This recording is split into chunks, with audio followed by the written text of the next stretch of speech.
Welcome to the MMA Fan Podcast. Ladies and gentlemen, I give you Stu and Blake. Hello and welcome to the MMA Fan Show. I'm Stu Whiffin. Joining me, as always, Blake Harrison. Hello. Hello, mate. How's it going? Not bad, not bad. We're here to discuss all things UFC 294. It did not disappoint. We watched it in very different situations. I treated myself to one of them like kind of posh rolls. Like, know when you go to like a deli and like normally I'd get a French stick and just shovel the whole thing in my fat head. But they'd sold out because it was about 4 o'clock. And I bought these little rolls with like pumpkin seeds on, look proper posh, sort of things you get in a sort of restaurants that I'm sure you eat in. Like, and yeah. But yeah, it ain't the sort of thing that you get in an harvester. And I was like, I'm upgrading my roll selection. So I had some hot rolls, a little bit of hummus, some snacks, and I perched down for the night. I thought, I've got the TV to myself. I can watch it all unfold at 5 o'clock in the afternoon, which is lovely. Mate, that just sounds like the one of the oldest things you've ever said. Like, I can't get over that. Like, when you started that sentence, like anyone that is like under 40 is thinking, right, he's like, I treated myself to a pizza, like a Domino's or something, or did you get like a cheeky Chinese or something like that? What did you treat yourself to, Stu? Oh, I got some posh rolls. They had the old pumpkin seeds on them. 45 pence each, mate, at the co-op. And then I lit up a cheeky fag, got out the old Gold Swan or whatever it is, ran a little roll up there, got in my cardi and my slippers and just enjoyed a little scrap, Not going to lie, I popped my slippers on for it as well. Of course you did, mate. But meanwhile, you were smashing it out of the park, weren't you? Well, I don't know about that. I haven't seen it or anything. I hope it went well, but yeah, it was very exciting. For those who don't know, I did the official. They kept saying I had to say official. It was official UFC 294 watch along for TNT Sports in a bar in London. And the rehearsals, I messed up bad. And also it was such a unique thing. So like, when you're presenting, you've got the earpieces in, and I've never presented before. I've been a guest on stuff, and you know what I'm like. I love the sport. I'm passionate about the sport. I'll talk about it for days. That's why we do this show. And someone asked me a question, I'll answer it, and that's easy money, easy work, no problem. But as soon as you're the one presenting, and you've got to come up with the questions, and you've got to keep the flow going of the whole thing, this card was so short because there were so many first round finishes, probably helped me out. But normally, like a 3-hour long live broadcast, and you've got your questions and you're asking people questions, and sometimes there's great answers, maybe sometimes there's not.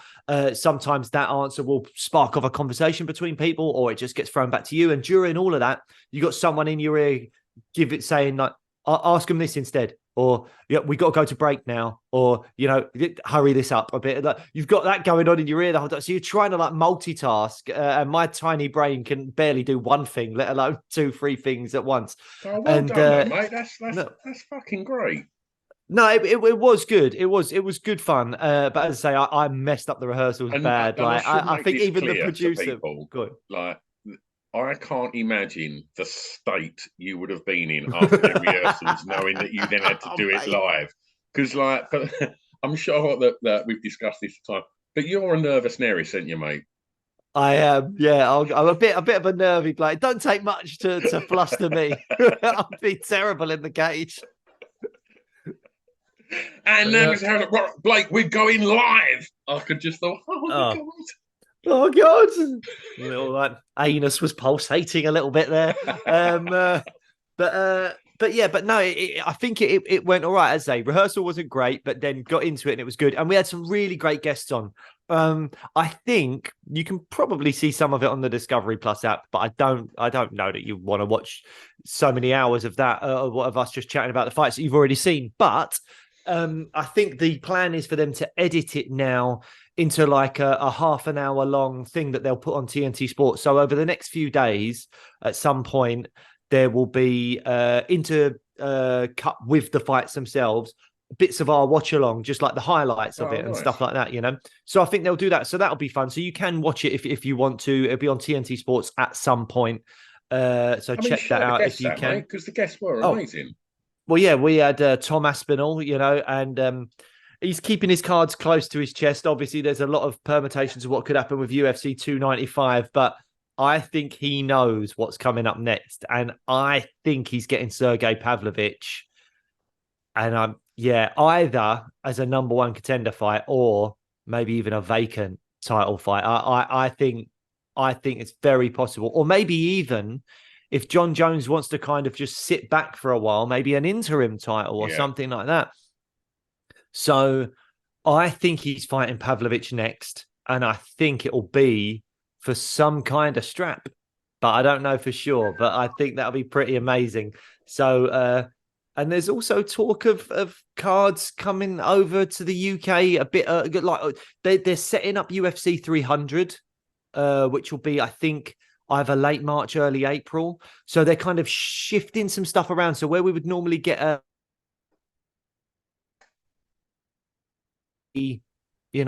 card a bit earlier in the year, or there might be maybe somewhere else in the UK as well. They're building a very nice stadium in Manchester, so I don't know if that is a potential option. So these are all rumors that I'm hearing. I don't know anything official, but there's rumors going on. So if they want to get a pay-per-view in Europe, then Pavlovich versus Tom Aspinall for a vacant light heavyweight belt or an interim heavyweight title, not light heavyweight, obviously heavyweight. So that'd be fantastic. We also had on Carl Frampton, former world champion boxer Carl Frampton, who was lovely guy, and likes a bit of his MMA, but obviously knows more about his boxing and stuff. And then Adebayo Akinfenwa, who was so much fun. I loved him. He's if you don't know, he's a professional footballer. I think he retired and has then come back, but he is the strongest player to have ever played football. Like, he's got the body type of someone that should be doing like World's Strongest Man. And yet he's played football, which is just crazy, really. I don't know how he could ever run. I think I would outrun him. But he was really good crack, really good fun. If you ever played FIFA, I think he was like the strongest player on FIFA for a few years. But he played for like Wycombe Wanderers and MK Dons and stuff like that. Yeah. But it was really good. And obviously the card was really good fun as well. Loads of quick finishes and bit of controversy and stuff. So yeah, so it was a good night. Good night. Yeah. Let's do it. Let's dive into it. So we got to start at the top. And if you know this show, we're big Volkanovski fans. We've had him on the show twice. So it was, for me, given I was on live TV as well at the time, it was a hard watch, that fight. How did you find it?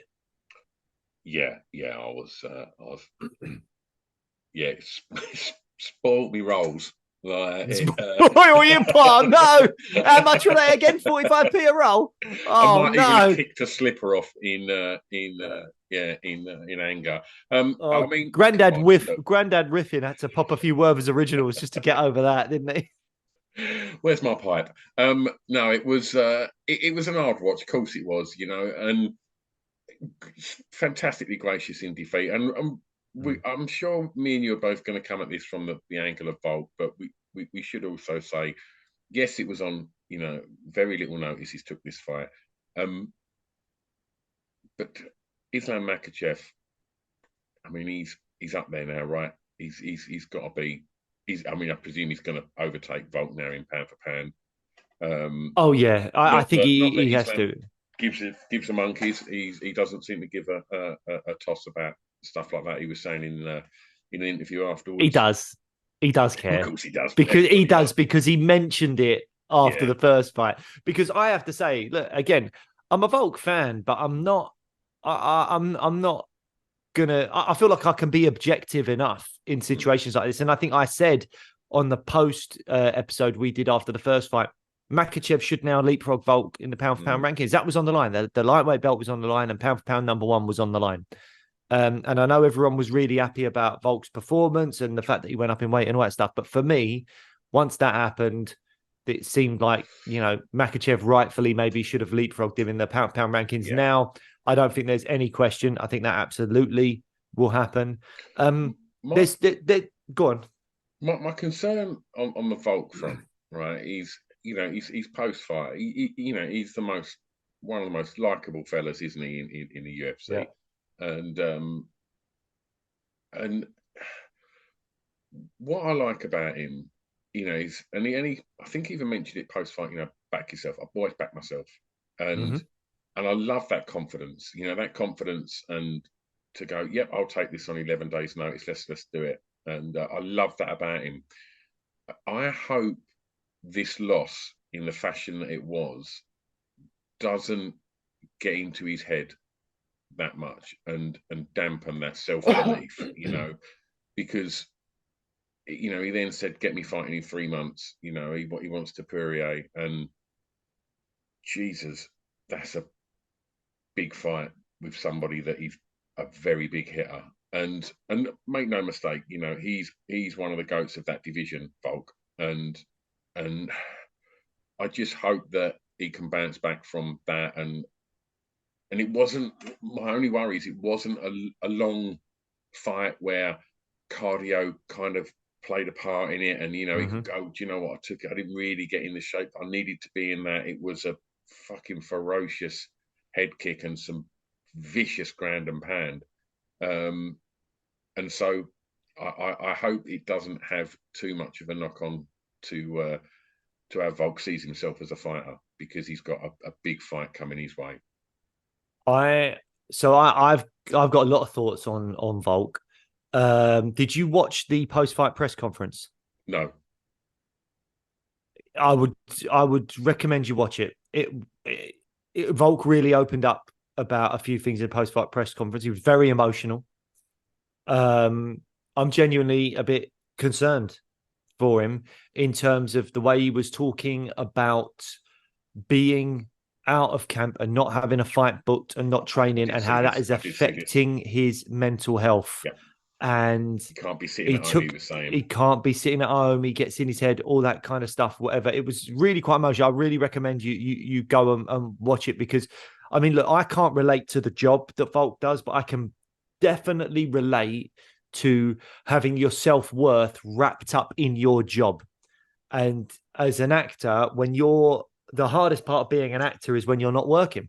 And, you love the job so much. You love the camaraderie of being on set or on stage with a group of people. You love embodying a different character, all that stuff. And when the phone's not ringing and you're not working and months go by, you might audition and not get it. You're scrolling through Instagram and you're seeing other people get jobs and stuff like that. It affects you. It gets bad. And to be honest, for me, this whole podcast is an absolute godsend for me, because it gives me something else to focus on. Because without this, all I would be thinking about, and like Volk said, I've got 2 beautiful kids, I've got a wonderful wife, I've got a lovely little life, but when I'm not working as an actor, it can massively impact my emotional state. And having this as a distraction, as something I can really put myself into and my efforts and energies into and stuff, is a real godsend for me. So I can definitely relate to that thing of, I'm not doing the thing I love to do and it's really pulling me down. And that's why I think Volk took this fight on such short notice. You look at his body. I know that he is up a weight class, but I think you compare his body last night to his body when he fought Islam in February. It's different body, man. He got off the couch to do this. There was talk of he was training and doing this. He wasn't training properly. You could see he was just soft. He was just physically soft. Now, obviously, he could probably do that and contend with a lot of people, because Volk is, as I say, one of the best. I think one of the best fighters to ever be around. I think he's that good. But Islam Makhachev is also a phenomenal fighter. You can't just get off the couch and fight Islam Makhachev. You can't do it. So, I mean, that's not taking anything away from Islam. They prepped that head kick. He was talking about going low. He went to leg kick. He went to body kick. Then he went high. He was planning that in the clinch. He was very good as well, landing those knees. And they said that, didn't they? Because Volk had his hand up, You know, he was in guard, Yeah. but he was just such a well positioned, and it just caught him Yeah. literally on the top of his skull, and it was. Yeah. Well, was his hand lower because he'd already been kicked to the legs, kicked to the body, so he was expecting it to go a bit lower? No, I thought he still had his head guard up. Like his No, hand but was. it's not boxing or Muay Thai though, is it? You haven't got that glove with the extra pad in it. Like you keep your hands here in boxing, and that protects you. But in MMA, it's got to be. It's got like you're blocking the kicks like that. That's how you're blocking the kicks in because otherwise, you know, as you say, it'll clip the top of your head or whatever. So yeah, he didn't have his hands up enough in that moment clearly. But the way he was talking afterwards about give me that fight in January, I can't be sitting around. That's alarm bells for me. That makes me worry on multiple levels. One, it makes me think, mate, you've just been viciously knocked out. I also thought, not that I want to question Mark Goddard, but it did look like he ate a few more shots than he needed to eat on the ground. His head was just kind of flopping around a little bit. Vicious head kick, nasty ground and pound, unanswered strikes. I think he was knocked out and still continued to hit a few times. Then if he goes and fights Topuria in January, that means he's back into training and sparring and all that kind of stuff almost straight away, not giving himself a break. And he's fighting a guy in Ilia Topuria that is very, very good. I don't think the wrestling would concern Volk, but he cracks. Topuria knocked out Jai Herbert, who is a lightweight. I don't want to say with ease, that sounds disrespectful to Jai Herbert, but no, God, I think Jai was winning that fight, but that knockout was Jai won the first round. Ferocious. It was ferocious. That Ilia Topuria can crack. And I don't think we should see Volk fight Ilia Topuria until at the earliest, I would say April, May. At the earliest. Not January. Don't do that. I hope his team are around him saying no, we're not doing it in January. You've got to take time off. You've got to recover. And also you've got to, I would say, and this sounds like a big thing, but I think a lot of people need this. I don't think mental health is I think we're all far more aware of mental health than what we used to be. And I think that going to talk to someone professionally is a fantastic thing to do. And I think that if he's someone in a situation where he is on a bit of a downward spiral, if he's not doing this, the man's 35 years old. He's not going to be doing this for too long. Like, if he carries on with that mentality, let's say, I'm putting out a worst case scenario here, but let's say he's lost to Islam, then he fights Topuria in January and he gets knocked out by Topuria because he didn't give himself enough time to recover. If he's of the mindset of, I've got to be in camp, we might see him fight again in May against, I don't know, Arnold Allen or something like that, or maybe probably a rematch against Topuria or whatever. Then he's staring down the barrel of a 3-fight losing streak, maybe 3 knockouts for all we know. And it could go the way of some of these fighters we've seen before that have had these huge declines after being great champions. And I don't want that for Volk. I really don't want that for Volk. So that sort of thing of like nervous energy, just like cruising on nervous energy all the time, like that being what's driving you, like that depletes. That's not like your mind needs to switch off, and you do need that downtime at home, and you can't be like it'll be potentially be the end of your career. You need to find value in yourself as a person and be comfortable in just what you're doing as, you know, hobbies or other avenues of life outside of fighting. Because as I say, you can't fight at the top level, particularly in the lower weight classes. I mean, I think he's a freak as it is. To be 35 years old, to be such a dominant champion at featherweight and do what he did against Makhachev in the first fight. I mean, that's freakish to be that old and doing that in those weight classes. Father Time gets us all in the end, and there will be a point where Volk just declines. And I would like to see him sort of, I'm not calling for him to retire. Don't get me mistaken. I'm not doing that. I just want him to take time and make sure that he's looking after himself before coming back. And then, if he wants to fight and it eventually gets beat and then continues to fight for a little bit, fine. As long as we're not looking at, oh God, he's now staring down a 5-6 fight losing streak or something like that. Or he's getting knocked out more regularly because he's not allowing his brain to recover from what happened to him. I'm painting a bleak picture. And I'm sort of going worst case scenario here. So, I know I'm being maybe slightly dramatic I with agree. it. I agree that sit tight till, like you say, April, May. Like, just recover.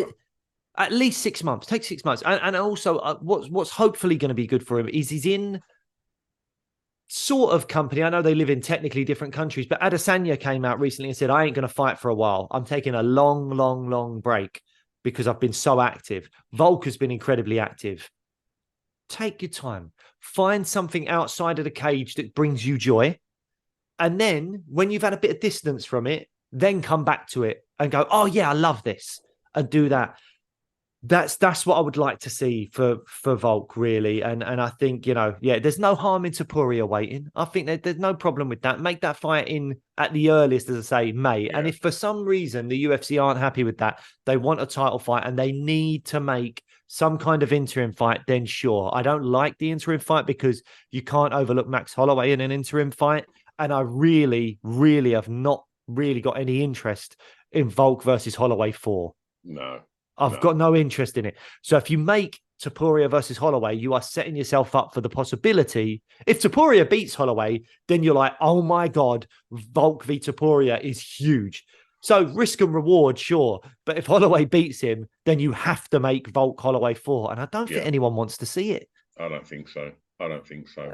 No. So Islam. Yeah, let's move on to Islam. So I imagine the Charles fight is probably going to be the next fight, but is that the fight you want to see? No, Dana's come out and said he's probably going to make the Charles fight. I don't want to see it. He dispatched of Charles very easily. Yes, Charles had that great win over Beneil Dariush, but guess who else had a really great win recently that Islam has not fought and is a fresh matchup? Justin Gaethje, head kick Dustin Poirier. Let's give it to Gaethje. That's the fight. I think Dana's saying Oliveira. Like, don't get me wrong. I don't think Gaethje does well against Islam. I don't see anyone. I don't know. I mean, someone like Gamrot or Sarukian maybe could trouble Islam. But Islam's striking. He's fighting Josh Emmett, isn't he? No, Josh Emmett's bantamweight. Sorry, fighting. What's his name? He's got a fight lined up. Are we gonna have to look this up? Ignore me. It's gone. Right, why don't you look it up? But anyway, but Sarukian and Gamrot are the guys that can really compete with him in the wrestling. But I think Islam probably outstrikes them. So there's that. But I think Gaethje's deserves it. He's earned it. Is he the most competitive matchup for Islam? I don't think so, because I just think Islam. I don't think Gaethje's ground. His wrestling's good and all that stuff, but his jiu-jitsu is just not good enough. We saw it with Oliveira. We saw it with Khabib. And I know I'm talking about the elite of the elite in those two guys, but I think Islam is in that pedigree. So yeah, I don't see Gaethje doing much against Islam, but it's the fight that I think we should see, and it's a fresh matchup. The other thing to point out is Islam Makhachev has had 2 title defenses at lightweight. Stu, do you know what the record is for title defenses at lightweight? Go on. 3. Who was that? Khabib. That's the. Do you know what? They said this last night. Yeah. It's now ringing true in my head. But isn't it weird that Islam Makhachev is 1 fight away from tying the record in lightweight title defenses? He's not even defended his belt against a lightweight yet. That's He's crazy. defended his belt against the same featherweight. Like, don't get me wrong, it's Alexander Volkanovski, who I think is one of the best. And I think what we'll see is that Alexander Volkanovski in that first fight was Islam's toughest fight. Even if Islam fights Gaethje, Oliveira again, whoever it is, it could be his toughest fight at the end of his career. So, I mean, still great wins, but interesting, isn't it, that his 2 lightweight title defenses have come against the featherweight, and he could match the record after one more fight. So I don't want him to match that record having another rematch. It's a little bit boring. And I know Oliveira's sort of earned it, but so has Gaethje. So I just think, give it to Gaethje. Gaethje's probably ready to go. Oliveira's got that cut. I don't know how long that takes to heal, but Gaethje's probably ready to go. He was in Usman's training camp and all that stuff. Islam Makhachev is probably ready to go. I know the weight cut's a lot for Islam, so he probably needs to recover from the weight cut rather than the fight. But whenever Islam is next ready to go, let's try and hurry him up a little bit and let's make it Gaethje. Let's make it Gaethje. Let's get that going ASAP. And there you go. That's the fight to make. I think I don't have any interest in Islam moving up yet. I think if you're Islam Makhachev, break the record, become the long like.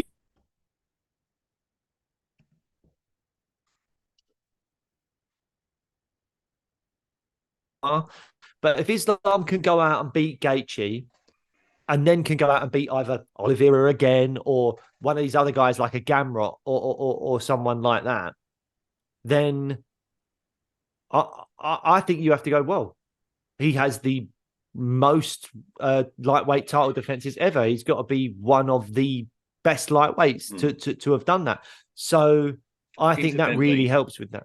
Arman's next fight, I found out, it's not confirmed, but it's rumoured to be Dariush. That's a good fight. That's a great fight. That's the type of fight we need at lightweight. But Benny Dariush, Justin Gaethje, they're the ones in the top of that division that go on then, let's fight the Fizieves, the Gamrots, the Sarukians. That's what you like to see. Unfortunately, there's a few others that maybe don't fight backwards enough because they're such big names and whatever else. But yeah, I've got no interest in Islam going up to welterweight yet. If he wins maybe another 2, then if he wants to go up to welterweight and have a champ fight, you can't knock that. He's done enough, but not yet. I don't want to do it yet. As I say, he's not even defended his belt against the lightweight yet. Yeah, let's see that. And that's not me diminishing what he's done against Volk. It's very impressive. Absolutely. But especially dispatching Volk in the manner that he did, because all right, Volk was soft. He may not have been as sharp as normal, but you can't blame the gas tank or anything like that. That was as definitive as it gets. He should leapfrog him in the pound for pound. That story is done. Islam is better than Volk. Moving on. So yeah, but that's kind of all I've got to say about that main event. All right. Okay. So let's move on to Hamzat versus Kamaru Usman. Again, obviously, listeners to this podcast, I'm very, very sure that you're all aware. Again, it wasn't the fight that we was expecting. Kamaru Usman has jumped in at short notice, and Paulo Costa did have a fight though. Did you see that? Yes, so I see. He was. He was there, wasn't he? Just scrapping in the crowd. Just scrapping in. Some guy leapt over, like stood on the fence and like leapt at him like Superman, just dove at him. Don't know what was going on there, but that was pretty fun. So Paulo Costa, I hope he got his show money at least for having a scrap. Didn't have to make weight, but he's had a scrap anyway. You should definitely have some sort of like crowd prelims as well that you can get on Fight Pass, where you can just watch the kind of tear ups that happen in the crowd, like in between fights. That would be great. I mean, what did you make of this fight? Well, when it came around, I mean, you might see a clip on the socials. I think I got a bit giddy, and it was when we were watching it. I was so excited, man. I could not wait. I thought this was so much a better fight than the Costa fight. I was really, really excited about it, and I think it delivered. And it delivered in so many... Yeah, man. It delivered in so many fascinating ways. Why didn't it deliver for you? Well, I mean, props to Usman. I thought he looked good. At the time of watching it, I was getting bored. He was boring me, Chimaev. I was thinking, look, you've got really good striking. You're so anti-grappling. You're such an anti-grappling MMA fan. Years ago, before people got educated about it, and even probably now, you're the one in the crowd. You're like, stand him up, stand him up. No, I'm not. Got him in a triangle choke. Nah, stand him up, stand him up. I like a mixture of martial arts in an event, right? And so I liked As the long as round. it's all the martial arts that take place on the feet. Yes, Taekwondo, exactly that. kickboxing, Yeah, yeah. karate. All of them, yeah. The ones where they lay down, I don't, not so much. No, but when it was standing and Usman was biting down on his gum shield and throwing, the Yeah. fight got exciting. Yes, we know that Hamzat mauls people, and the first takedown was fantastic, and but then I just thought, oh, it's after like 3 minutes, I'm like, come on, like this is just, it's not that, it's not that exciting. I disagree. Maybe I just, because I was watching it from a kind of like, I was presenting a show on TV. So maybe there was extra buzz and energy in me, and I was trying to make sure everyone else was excited about it as well. You don't want to just watch it looking bored. You're trying to represent what's going on. But for me, I found that exciting. I was watching that first round going, oh my God, we've never, ever seen Kamaru Usman bullied like that before. Never. We've never seen it. This guy was pound for pound #1. He was long reigning welterweight champion. In my opinion, the second best welterweight of all time behind George St. Pierre. Welterweight is an interesting term as well, because that Well, obviously is factored into this. Like, yes, that's fair. And Hamzat looked so huge in the yeah, face-off that they had and all that stuff. But Hamzat bullied him. He 10-8. I gave that 10-8. That was a 10-8 for me. you gave that round. 10-8. I gave I've that seen 10-8. a few people. Sean popped up, Sphere MMA, like he popped up saying, he's at a 10-8. Like it was absolute domination, but For the whole round. So domination and duration. That is what, as far as I'm aware, that's 10-8. And all the judges scored it 10-8 as well. How did you score it? How did you score the fight all 3 rounds? How did you score it? I had Hamzat 2-1. Like, do you know what was really weird? Which round did you give Usman? Because the scorecards are a bit all over the place from the judges. If I remember rightly, I gave him the second round. Right. Like, okay. But So what was interesting, just a little addendum to this, and it's my short-sightedness on it, and I'm speaking metaphorically there. I'm not that short-sighted, even though I'm old. It was it was when, like, I was thinking he's biting down now at the end of the third. I was thinking, come on, mate, come on, his gas tank's looking good. And I thought Chimaev's looks like he's slowing down a little bit. He's not throwing. Obviously, we know that he's not throwing now. We know that he's got a broken hand. so he says, or so he says. And I thought Usman was coming into his own. Yeah. But then, with about 40 seconds to go, I had the realization that it weren't 5 rounds, and I was like, "Oh bollocks! It's 3 rounds." And what was weird was he got offered that as a 5-rounder, didn't he? And he turned. Not as far as I know. Usman got offered that for 5 rounds, and it wasn't a 5-round with Costa, though, was it? I don't know, but this was in the post-fight chat where DC and Felder and that were chatting to Anik. Yeah. He was offered 5 rounds, and he said no, and he took 3. And I wonder if he's going to watch that back now and think, bollocks. Like, I think he would. I didn't know that was the case. I thought it was always a 3 round, because I assumed it was 3 rounds between Costa and Hamzat. He got offered that as a 5 as well. I think he might be kicking himself because, so scoring wise, the judges are a bit all over the place. All of them scored it a 10-8, as far as I'm aware, to Hamzat Chimaev in round 1, which I agree with. I felt like that dominance and duration, he had him. That's a 10-8 round to me. Then round 2, I thought was Usman. I thought he came back and did really well. Hamzat looked tired. He wasn't throwing. Maybe it was the broken hand, or maybe it was just he just gassed himself out. And it was really interesting watching this with Tom Aspinall as well, because he was talking about how he was surprised that Hamzat was gassed out, because he was in quite good positions from being so dominant. Usman was the one carrying all his weight and doing all that stuff. Yes, doing the body triangle can take it out of your legs a little bit to wrap your legs around someone for that length of time. But I think Tom seemed surprised at how much Hamzat was struggling afterwards. But again, maybe it was the broken hand. Who knows? But round 2, I gave to Usman. I thought, if you had to say who was going to gas, though, Blake, you'd say it'd be the guy that took the fight on 11 days' notice. Well, quite exactly, yeah. And second round I gave to Usman. I felt like he got his jab going a little bit and stuffed the takedowns and all that stuff.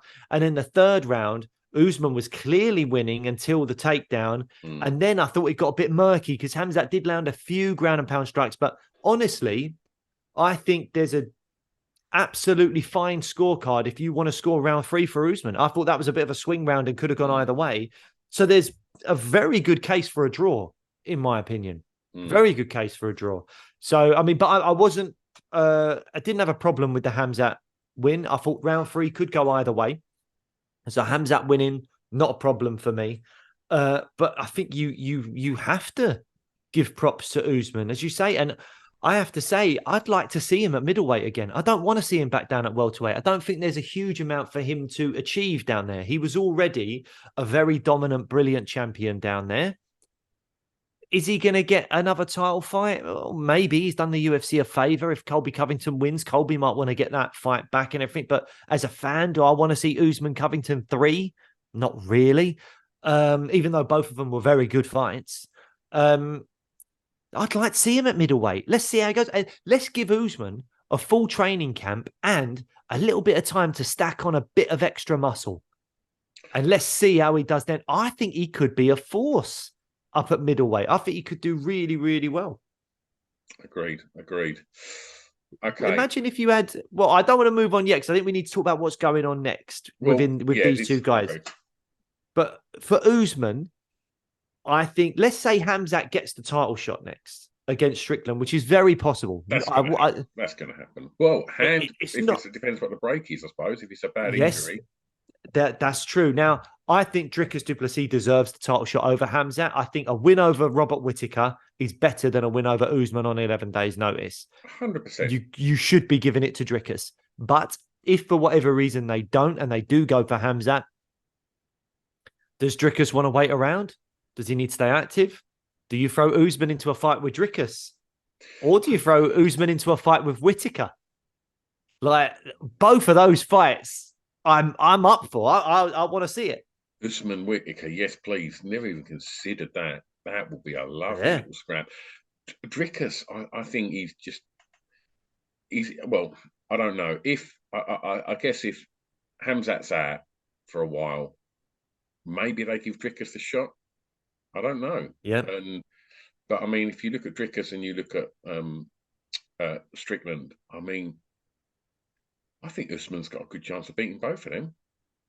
Usman already has a win over Strickland from their welterweight days. But yeah, it's a long time. I think Strickland's massively improved, and Usman could be on the decline, even though I thought he put great showing last night. I forgot what I was going to try and bring up some other people. Oh, well, Paulo Costa. What's going on with him? Like, when will he be back? Could we see Usman Paulo Costa? And I'll tell you what else would be really interesting is these people that make the rankings, that the UFC are like, well, it's the media, it's the whatever. I'm sure the UFC do have a hand in saying this guy's going to be ranked in the top 5. And I wouldn't be surprised if a win over Kamaru Usman, who was a welterweight contender, puts Hamzat in the top 5 of middleweight, which makes 0 sense. But let's see, come Tuesday when the rankings come out, is Hamzat Chimaev ranked in the top 5 at middleweight after a win against an unranked Usman? I don't know, because I don't know whether or not they can make a title fight between Hamzat and Strickland without him being sort of like ranked somewhere. But maybe his ranking in welterweight counts. I don't know. But I wouldn't be surprised if Hamzat finds himself in the middleweight rankings and quite high up next week, because that just makes it more palatable when they make the title fight. See how that all moves around. I think it's going to be quite interesting, where Costa sits in that. And also, that guy that obviously done the Superman punch from the stands. Will he go top 10? He's got to be at least top 15. He's my new favourite fighter. What's his name? Frog Boy. But just before we move on, Hamzat versus Strickland. What's your initial thoughts on that fight? I think Hamzat starts exactly how he started with Usman and just mauls him straight down. And I think people talk about Strickland's got good wrestling, and I know it's nowhere near the league of what Usman or Hamzat's got. But I don't know. I'm not writing Sean Strickland off anymore. Like, he shook the world. And Let's just paint a picture. Hamzat 10-8 Sean Strickland in round one. mm, And Hamzat is in a 5-round fight against a guy in Strickland who's got unbelievable cardio. we're If always told Strickland Hamzat's survives got that first, unbelievable cardio, but I don't know where it no, was he last have. night. When have we been told that? He's always been like absolutely solid with his cardio. No, he hasn't. He just trucks everyone in round one, other than Gilbert Burns. And then Gilbert Burns came back into the fight because his cardio wasn't great, I think.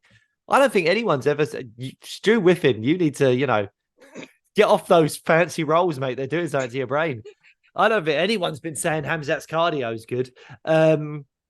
But yeah, no, I think if Sean Strickland could survive round one against Hamzat, even if he's absolutely demolished by him, and then we come out for round two and you see Hamzat breathing a little bit heavy and Sean Strickland's going like he's going for a walk in the park because his cardio's so good, we could have a really interesting fight on our hands. Really interesting. But I would pick Hamzat to win and I'd pick him to do it early, but you never know. He's John, yeah. I'll be amazed if Hamzat's going to entertain the thought of standing and striking with Sean Strickland. It's not the game plan, is it? He's going to do what he does best, and that does not do Sean Strickland any favours. No, apparently there are some. They've sparred together a few times, and apparently the stories are that it's pretty one-sided in Hamzat's favour. Yeah. But we'll see. Walker Ankalaev. This was a unique one, wasn't it? Yeah. I was actually really looking forward to this fight. I thought that this, such contrasting styles, I thought this could make for something really fun. We didn't get any of that. It was just a very, very odd. I don't know. Have you heard what apparently was the doctor said to him? I've heard two different accounts. When I was on that live broadcast, they were in my ear saying, we found out that the doctor said, what round is it? And Johnny Walker didn't know. So they called the fight off. But since then, I think Dana White has come out and said something like they asked him where he was. Johnny Walker said, I'm in the desert. And, translation issues, whatever it is, the doctor thought he had no idea where he was. So he's called it. Very difficult. I spoke to some people after the fight that were just like fight fans, and their general consensus was they thought that Walker was over egging it a bit, and then that's why he pretended he didn't really know what was going on and was trying to fight Ankalaev and pushing the ref and getting all angry about it all when really he didn't want any of it. Now, I think that's quite unfair. I don't really like that sentiment. You watch that knee, it is 100% an illegal knee to a downed opponent, and it catches him flush on the chin. That is going to rattle you. So, yeah, so I don't really blame Johnny Walker at all, really. But I do think that afterwards, I didn't like his actions afterwards. You don't push the ref. The ref that stopped him. It was very clear what was going on. I feel like, yeah, his actions were strange in terms of like afterwards. His actions no problem. are generally strange. That's true. That's true. He's a strange fella. Yeah, but to kind of the ref clearly waves it off in your face, and then you go to fight. The ref pulls you back, and then you start pushing the ref away. I'm like, no, don't do that. Like, yeah, I didn't like that. The doctor's called the fight, not the ref. 100%, not the ref's fault at all. The doctor said he can't continue. So yeah, so I didn't like that, and then it all seems to kill. Ankalaev clearly not happy about it all. Ankalaev can't catch a break. No, catch a break. No. He's had some bad luck. He's at the support group. He's joined it. Who was there in the support group? You got Bilal, Drickus, Merab. Someone else was in there as well. Ankalaev sitting in Leon's old seat, isn't he? But yeah. Yeah, I mean, and fair play to. I mean, I say fair play. It wasn't fair play. He needed a downed opponent. But we see these things happen in the sport, obviously. But Ankalaev, arguably, should be fighting for the belt. But I think that last outing didn't do him any favors, and I don't think this one's going to do him any more. So I think he could still be floating about in that division and not actually sort of getting any further up the ladder to get that shot. And I think you got to feel for the guy, because I say that he didn't help himself last night, but I don't think Johnny Walker helped himself last night. No, but Ankalaev is the one to blame. Let's not, Yeah. don't blame the victim. I mean, his actions after the fact were strange. I didn't like those. But you can't blame the guy that's on his knee because the other guy kneed him in the face when he shouldn't have done. That's not his fault. This is like the Aljamain Sterling thing. You might not like Aljamain Sterling's actions after he was given the belt because of the disqualification against Piotr Jan, but it's Jan's fault. Yeah. Jan was the idiot that threw the knee when he shouldn't have done. And Jesus, look at how costly it's been since. But you can't blame the person that got illegally kneed. You have to blame the person that threw the strike. Very obvious that he was down. He was on his knee. It wasn't like those situations that we had earlier in the night with Mohammed Makayev, where still Tim Elliott was doing the wrong thing. But it was maybe a bit trickier because you've seen moments recently in fights where... there's lots to be said on that fight and them knees. I'm looking forward to getting into that. Sure, yeah. But my point being that, when someone is kind of in that sort of like front headlock position and they're putting their hands down to touch the floor so that you can't knee them, but we've seen people lift them off the floor and knee, or they take their hand off the mat so someone tries to throw a knee quickly before they put it back down, stuff like that. This wasn't that. This was someone on their knee. They were on their knee, not on their feet. They were on their... You can't do that. So... Yeah, it was a silly strike. I'm assuming they'll just rebook it. This is what I'm thinking. It's got to be in it. It's like there's no other fights, I think, in that division that makes for an exciting fight. Maybe they'll spin this to make it, look like they'll probably show the footage of the scrap after the thing, them trying to get at each other. And I think, you can see that being marketed to kind of whip up a bit of interest, because Johnny Walker's always in exciting fights and fun fights. Ankalaev not so much, and I think there's a bit of history now, and I think it makes sense to just remake this fight. Yep, I agree.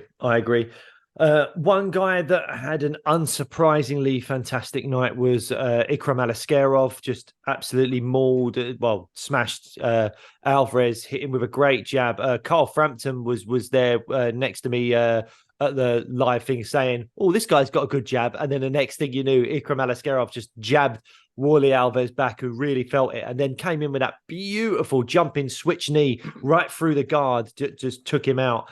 And then a bit of ground and pound as well. One of the as I said, for me last night. I thought that was I think fantastic. He got a bonus. I think Aliskerov, as well as I think Islam and Makayev and someone else. I can't remember. Maybe Saeed Nurmagomedov. I'm not sure.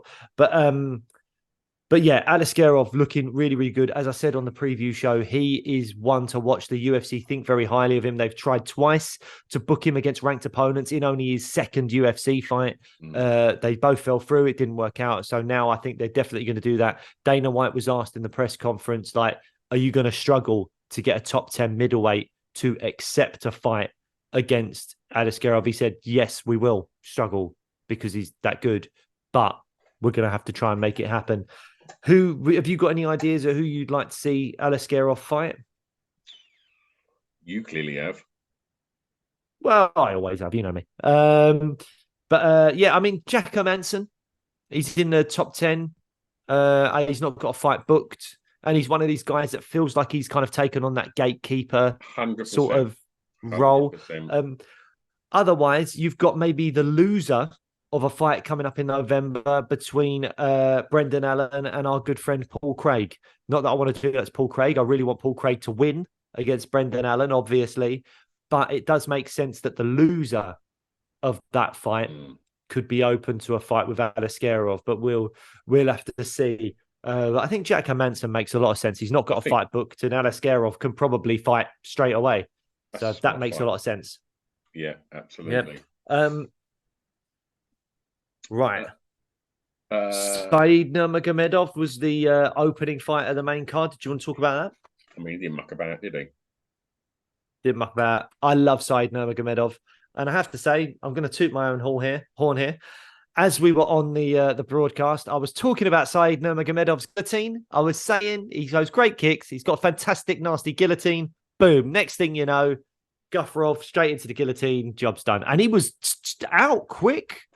Like, he really lost consciousness quickly. And it was like one of those modified guillotine, wasn't it? It wasn't like to the side. He sort of had almost like a rear naked choke type grip or like a Das type grip around his neck. It was interesting, kind of modified guillotine that he had. But yeah, he's someone again that I'd love to see fight a ranked guy at bantamweight. He's only lost once in a really long time, and that was against Jonathan Martinez, who got that leg kick KO of Adrian Yanez last week. So I think Saeed deserves a ranked guy next. I think that's coming 100%. On last night's very great fighter. So the Brits, yeah, didn't impress me. Oh, for goodness sake, Stu! I don't know what to do. When he turned him upside down, right? Yeah, that was cool. We're talking about Mokaev, Tim Elliott, by the way. I love Tim Elliott, and and I just. What's your beef with Mokaev? First 2 rounds boring. Like I just don't think he's that exciting to watch. Like Tim Elliott's style is exciting to watch. Mokaev's, he just doesn't excite me. And I just, his record's phenomenal, but I just think his fights are all right. Like I can't get super hyped about him.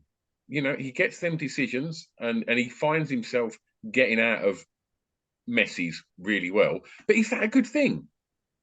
Oh yeah, he's really good at getting out of a mess. He shouldn't be in the fucking mess if he's that good. And like, and Tim Elliott, I mean, fuck me, he's got big arms, Tim Elliott, by the way. But like I thought Elliott was looking pretty decent, and obviously, who was the apparently fault that got him in that ridiculous heel hook? Can't remember the guy's name. Jafal Filo. That's right.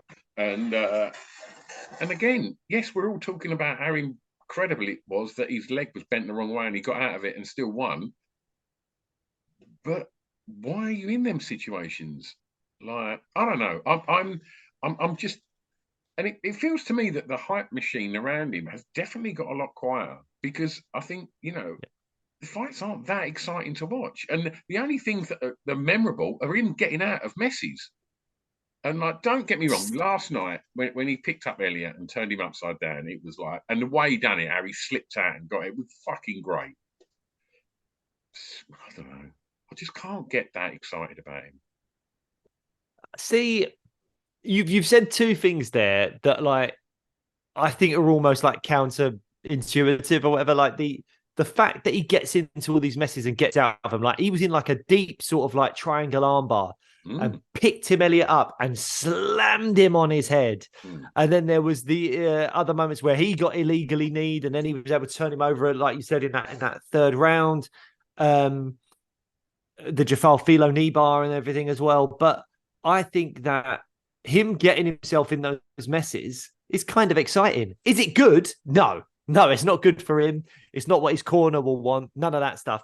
But I actually think him finding himself in those messes is kind of exciting to watch. Okay, so if you was to watch a highlight reel, whose would you want to watch? Because Mokaev's ain't in the top 10 on this fight, on this roster of fighters that we're looking at now. Who's going to want to watch Mokaev's highlight reel? What's on there that you can tell me about an exciting finish you got that looked amazing? His debut against Durden, flying knee, and like his debut, it was 1st round knockout. Yeah, we were there. Yeah. I don't know, maybe. I don't think you're being fair. Like, no, because at that point I was on the train. I was like, yeah, this is it. This guy's legit. We know all about his amateur record, and it's super exciting. But I can't. After that, it's just been all right. And yeah, the highlights are going to be his leg bent the wrong way. That's the highlight reel. That's what everyone's going to remember. Him getting beaten at that point. Yes, he got out of it and won the fight. Great. But I don't know. I don't think his highlight reel is very exciting. Okay, well, I don't know how much I agree with that, but one thing you did say that I do agree with is that um the hype train has quietened a little bit. Mm. It definitely has. There was only, like a year ago or a year and a bit ago, people were talking about this guy as a future two-weight world champion. There was like not just a flyweight, He was future talking about it two-weight yesterday. world champion. I mean, look, he's very young. He's only 23. He could still do it, Mm-hmm. but I think when we're seeing him in these situations where he does have trouble with the likes of Tim Elliott or Malcolm Gordon's on his back or Jafal Filo's got his knee, stuff like that, I think, well, you haven't fought the cream of the crop yet. And you look at the top of that flyweight division and you're looking at the likes of, and even in bantamweight, if you want to talk about him going up as well, but you look at Brandon Moreno, you look at, I know Davidson Figueiredo's got a fight booked against Rob Font, I think, but let's include Davidson in that. Alexander Pantoja, Mateus Nicolau, Kai Kara France, Amir Albazi, Good luck. people like that.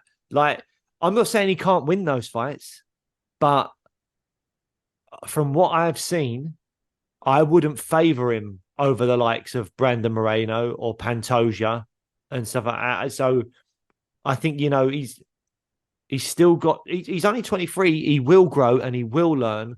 But at the moment, these difficult spots that he's putting himself in against the top guys, they'll finish him.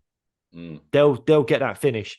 But I do think he deserves a step up. Tim Elliott is a good fighter and a tough fighter. He does need a step up now. Mohammed Makayev was talking about being the backup fighter in the Pantoja Royval pay-per-view in December. I don't think he's ready for that. There was talk of Kai France. He was throwing that name about. See, the only reason I don't like the Kai Kara France talk is I really need to see Kai Kara France versus Manel Cap after all the beef that they had in Australia. Like there was so much back and forth. You have to make that fight. Mm-hmm. You have to go Manel Cap, Kai Kara France. That's it. You need to settle that beef. I'm here for it. I want to see it. There's going to be good build up. Those guys are going to be at each other. Mm. Like Manel Cap stood up to Adesanya and was like, "Who are you?" I'm like, This guy's crazy. So I want to see that fight. He obviously did say some of homophobic things in the case that I wasn't a big fan of. But leading up to that point, I was in. And I would really love to see Cap versus Kai Kara France. I think that'd be a fantastic fight. Mm. So who does that leave for Makayev in terms of like getting a step up? Because he's still got a finish over Tim Elliott. And he took some illegal knees. Let's not, I know they weren't as clear cut as maybe the Johnny Walker one, but he did take some illegal knees. And I think one of them even cut his head open and he still just wiped the blood away and was like, let's go. Yeah. So you've got to give props to Mohammed Makayev for that. On him. I just don't think he's exciting. Sounds a bit like you're hating on him, mate. No, right. I'll tell you what. Who come through around the same time into the UFC, right? Paddy the Baddy Pimlet and Ian Gary, right? There's three fighters there that had a lot of hype coming in. And look at what all three of them have done in the time they've been in it. I mean, Ian Gary, it's beyond exciting to watch. Paddy, I guess he gets clipped and he just gets involved in, fun fights. I know he's not fighting at the level of opposition that Makayev is, but Ian Gary is. And I think that certainly Ian Gary is has overtook him. And the hype train on Ian Gary is way more exciting and interesting than what we all expected from Makayev when he came into the UFC. I would agree with that. I just don't think he's really excited the world after what everyone was expecting. Yeah, no, I think that's probably fair. Just saying that I in case think it comes on the podcast. But no, I think that Mateus Nicolau is a good shout for Mokayev. I think I'm trying to look where is Nicolau ranked. I'll have to pull up the rankings, but I know he's firmly in the top 10, if not the top 5. I think he is ranked 6, Mateus Nicolau, and he's coming off a loss to who did he lose to? Was it Brandon Royval that he lost to? I think he lost to Brandon Royval. So he's going to have to fight someone behind him. And I think Mohammed Makayev will probably be 10th on Tuesday, taking over Tim Elliott's spot. Haven't seen Matt Schnell fight for a while. I don't think Alex Perez the same. He always kind of seems to have problems with in and out of fights. So Mateus Nicolao's the guy. That's the next test for Mohammed Makayev for me. And then after that, maybe you give him a number one contender shot or something like that, or maybe even a title shot if you really feel like he's earned it. I don't think Amir Albazi should be taking that fight. He did mention Amir Albazi, but Amir Albazi beat Kai Kara France recently in a controversial close decision, but he beat him, and I think he should be looking forward to fighting, top guys and going for belts and things. So Mohammed Makayev versus Nicolau is the fight to make for me. The other fight that was on just before that was Trevor Peake versus Mohamed Yahya. What did you make of that? I thought Peake was an exciting fight to watch. So this was around the time that I was doing rehearsals and filming other bits for the show. So I did not. There was a lot of the prelims that, to be honest, I didn't really get to watch. So did you miss Ballbag Gate? Ballbag Gate. I saw little bits of it going on, but I didn't see the strike, and I saw Victor Henry rolling around on the floor. And then did something happen where the doctor was like, "No, you didn't get hit in the balls," or something like that? And when you watch the replays, the foot goes in, clips him right at the top of his thigh. But as you've not got to get oofed right hard in between your legs to your nuts. It can be a little clip in the right spot, but I've never seen anyone react like that. Like, he couldn't stand and he kept trying to get up, and then he'd go back down again, and he was in bother, and they sort of popped the clock up about sort of 4 minutes 30, and it was like, oh, this ain't going to happen. And then they called it, which was quite strange. And from, he had to be sort of helped at the ring by his trainer, Josh Barnett. And then from what we know, apparently, when they sort of interviewed, I think it was Megan afterwards talking about the fighters that sustained injuries, when they mentioned what's his name's hand, Chimaev's hand. They mentioned that Victor Henry, sort of literally the minute he got out of the octagon, he was throwing up, and so he'd gone to the hospital to get his dinkle looked at, and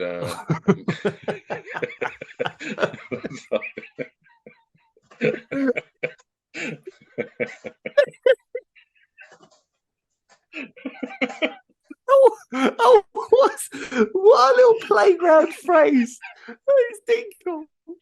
Oh God, that's absolutely killed me. Victor Henry's gone to hospital to get his dinkle looked at.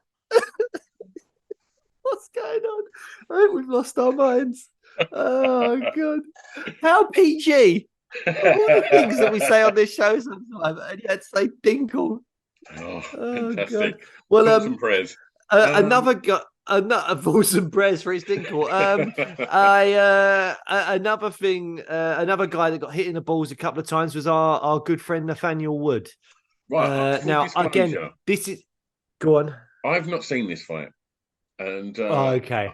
and obviously we love Nate. He's been so supportive of the podcast, and whenever we've bumped into him, he's such a top lad.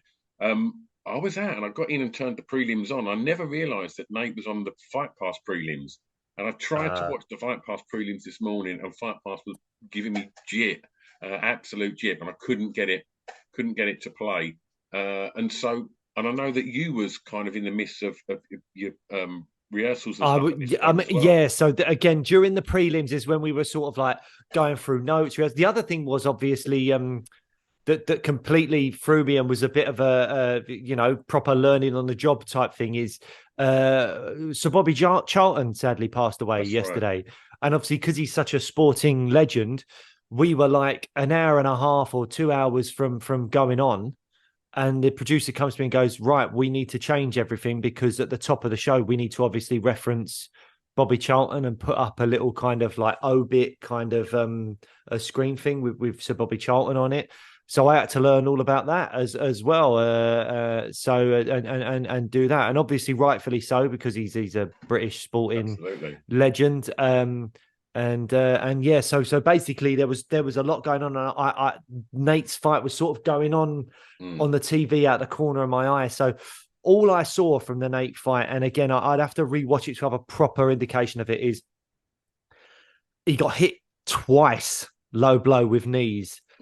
A point was not taken, and I think when it happens twice and it's clearly affected, I think a point should be taken, man. 100%. I think there's got to be something. On top of that, I felt like Nate won round 3 from what I saw. Again, towards the end, he seemed to be pushing the pace and winning round 3.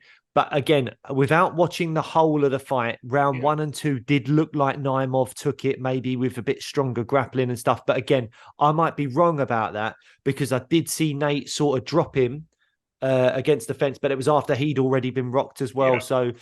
So I don't know. I don't know if it was a controversial decision. I don't know if Nate, if a lot of people scored it a win for Nate. I'm not sure. The stuff I saw on socials, people were ranting, saying like, really, Nathaniel won that fight. Yeah.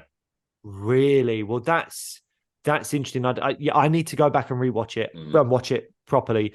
But my takeaways were: was he struggling with the size of Naimov? Because Naimov's a big dude for the weight class. And should the point have been taken for those low blows? Now, as I say, Nate won round 3 for me. So 1 and 2, I'd have to rewatch. But from the little I saw a lot of Naimov kind of pinning him down and working from top position. So, but I'd have to rewatch it. So that's not necessarily a great indictment of what happened if you haven't watched it. And if you have watched it, I hope you're not shouting at me, because I genuinely haven't seen it. I'm just telling you what I saw from my periphery while I was working on other things. But obviously, if there are people out there on the socials complaining about this decision, then my heart goes out to Nate, because I love Nate. Great guy. I've chatted with him a few times. We've had him on the show a few times. He's a really good guy, and he's a very talented fighter. And he didn't have to take this fight. You know, he was 3-0 at featherweight, and he took a fight against a guy that's had one fight at lightweight on short notice, and then is coming down for his featherweight debut. And it was dangerous because he's a big dude, this guy, and he knocked out Jamie Malarkey in his last fight. Nathaniel's come up.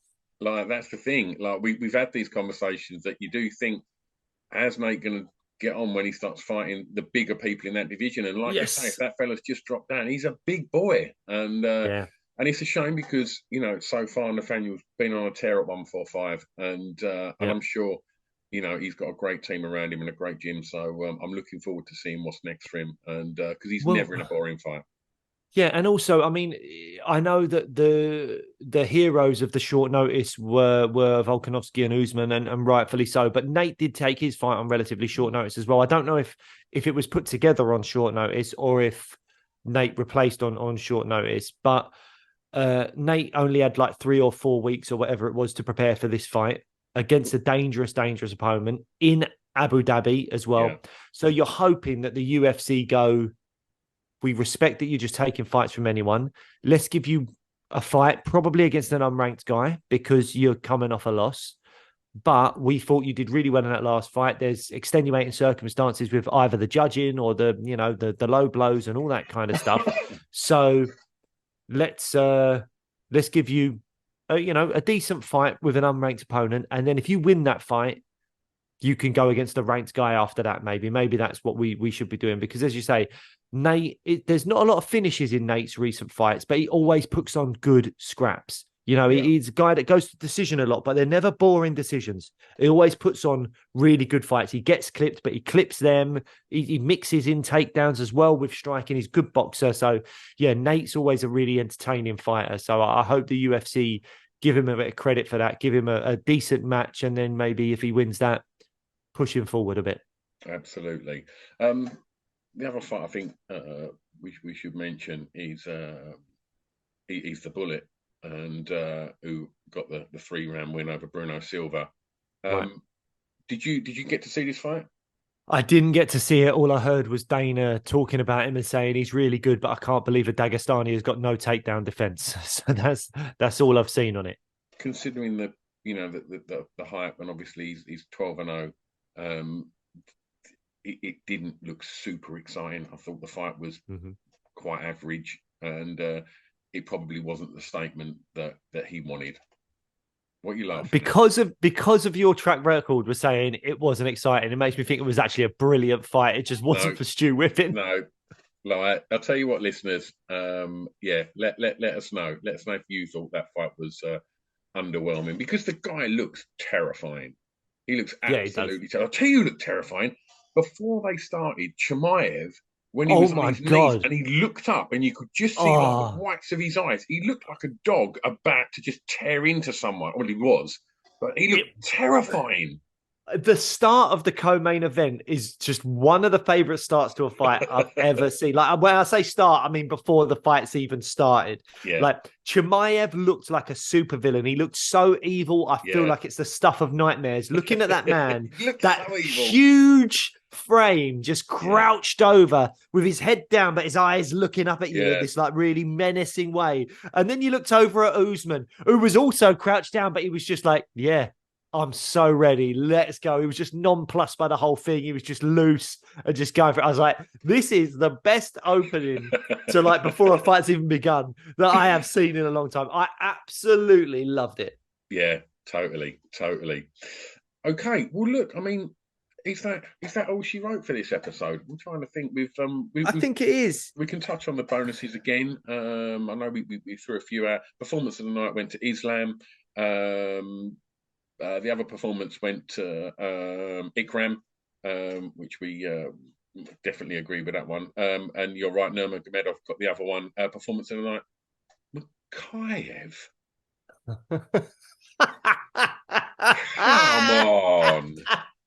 Come on. If that's not telling you you're wrong, Stu, then I don't know what to say. Please inform us if Stu's just really anti-Makayev, because I think you're being harsh. I think you're being harsh on old Mo there. And I would like to get him on the show. So stop being a dick. But stop being a dinkle. Stop being a dinkle. Prayers to Victor Henry. Oh, geez, Louise. Yes. So, I suppose we should quickly mention GamCare. Yes, let's do that. And after that, we will tell you who we've got coming up on the show next week as well. We've had an interview with a top fighter on the show that will be coming out next week. But before we do, GamCare are a fantastic charity that work with people with gambling addictions. If you are suffering from a gambling addiction, or if you are someone that is a friend or a family member of someone with a gambling addiction, GamCare can really, really help you. They have a 24/7 helpline. They have little kind of chat boxes on their website where you can talk to someone without actually having to speak to them on the phone if you're a bit nervous about that. And also they can get you counseling sessions as well. And again, not just if you're the one suffering, but if you're a friend or a family member of someone suffering with a gambling addiction, you can get counseling sessions as well, because it can have a huge impact on your life, on your mental health, on everything. Please, please, please, if you're someone into gambling, either don't do it or try and do it incredibly responsibly. Because if you are someone that is taking out loans, if you have got debts because of your gambling, if the money's coming in your paycheck and then you're spending it straight away because you're gambling, have a little look at yourself and see if you might benefit from some help from GamCare. Stu, have you got the details? Yep, you can call free on 0808 8020 133. That's 0808 8020 133. Alternatively, if you don't want to pick up the phone, you just want to reach out to them on the website and talk to them on the little chat box that Blake mentioned. It's GamCare, GAMCARE.org.uk. That's GamCare.org.uk. And that also, like, just to say, there is a stereotype of gamblers being like down the races, like older men, all that kind of stuff. But it's not that, you go, there's stuff on your phone now, slot machines, all that kind of stuff. And it is affecting a much younger demographic than it ever used to. So, please don't think gambling addiction just means, 50-odd-year-old men's down the racetrack or whatever it is. It is also younger people on their phones, slot machines, bingo, whatever, arcade stuff, all that kind of stuff. So, please, just be kind to yourselves and get the help you need if you need it. Absolutely. Well, look, we've mentioned some former guests of the show on this episode. Nathaniel Wood, as we said, we've had Nate on a couple of times. Always a fascinating chat. One of our very first episodes was with Nate's trainer, Brad Pickett, absolute UK legend of MMA. Go check out our chat with Brad Pickett, and also the man at the top of the tree, headlining the card last night, Alexander Volkanovski. We've had him on twice, and you've all seen Alexander chat. He's always ace, and Volk delivered on both episodes. So go check them out. And there's a real who's who of other amazing MMA fighters in the archives, and they're all available to listen for free. But who's coming next? Well, we have Mick Parkin, who is a training partner at times of Tom Aspinall, who we've also had on the show. So please go out and check that Tom Aspinall one we had. And Mick Parkin, English heavyweight, with won his Contender Series fight, then he won his initial UFC fight against Jamal Pokes, and he has a fight lined up in November as well on the undercard of Paul Craig versus Brendan Allen in November. So Mick Parkin, we could have a really interesting selection of British heavyweights coming through if Mick can do anywhere near as well as Tom Aspinall has done. And he spoke on the show about learning from Tom, training with Tom, and just outside the cage how much Tom has helped him as well with different things. But we'll save that for the episode. So please check out our episode that will be coming out, I believe, next week with Mick Parkin. Hashtag soft lad. That will make a lot of sense when you listen to that episode. All right. Well, look, we're back next time. Yeah, we'll see you soon. Bye, guys.